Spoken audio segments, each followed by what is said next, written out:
Daniel, before we get started into what you're doing today, let's go back for a minute and talk about what you did before you got into real estate. Well, I spent 4 years in the Air Force. Shortly after that, I started my real estate career. I have my degree in criminal justice. I was gonna go into that sector, but my parents have been long-time investors in real estate, and my mom kind of nudged me into the business, and 8 years ago, and it's been history since then. Did you have a fast start or a slow start?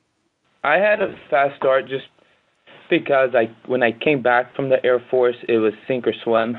Didn't have much of a savings. I had another career, which I ended up leaving for real estate, so I told myself I am going full steam ahead for a solid 6 months to see if it's something that is going to be that's going to fit me, if I'm going to be passionate about it. And so I gave it all I had for the first 6 months, and then from there it just kind of blew up.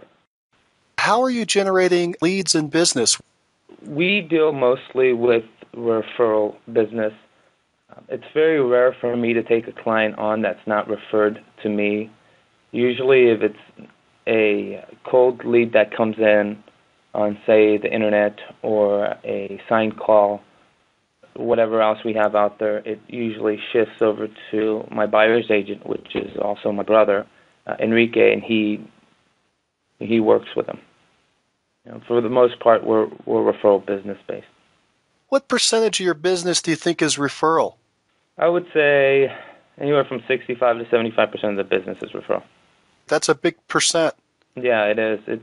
It makes coming to work a lot funner when you have a relationship or somewhat of a relationship with the person that you're working with. We don't mind firing a client if we don't work well with them, if they don't work well with us. We get to select a bit more who we work with and control our environment. How are you generating so many referrals? Yeah, the number one thing is the database. You need to keep track of everything that goes in there.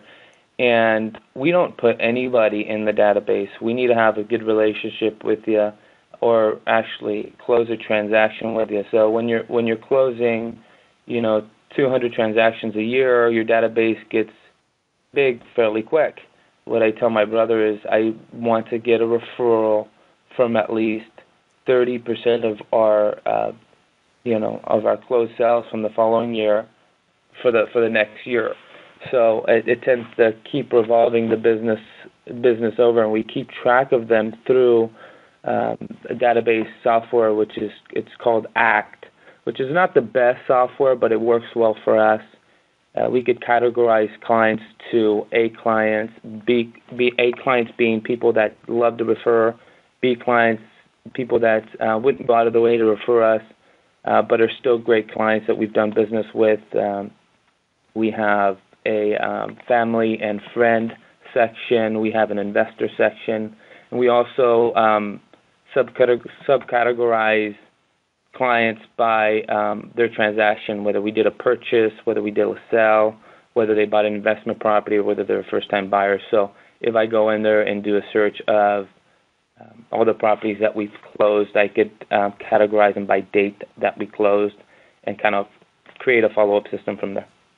What type of information do you like to collect on each person?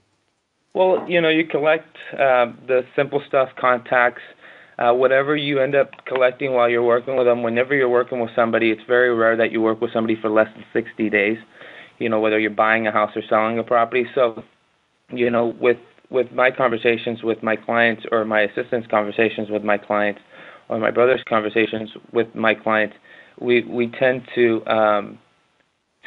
talk more personal with them. So if we know they have kids, or if we know they like a certain restaurant, if we know they like to do a certain thing, that all goes in under our notes, under their contact in our contact management software.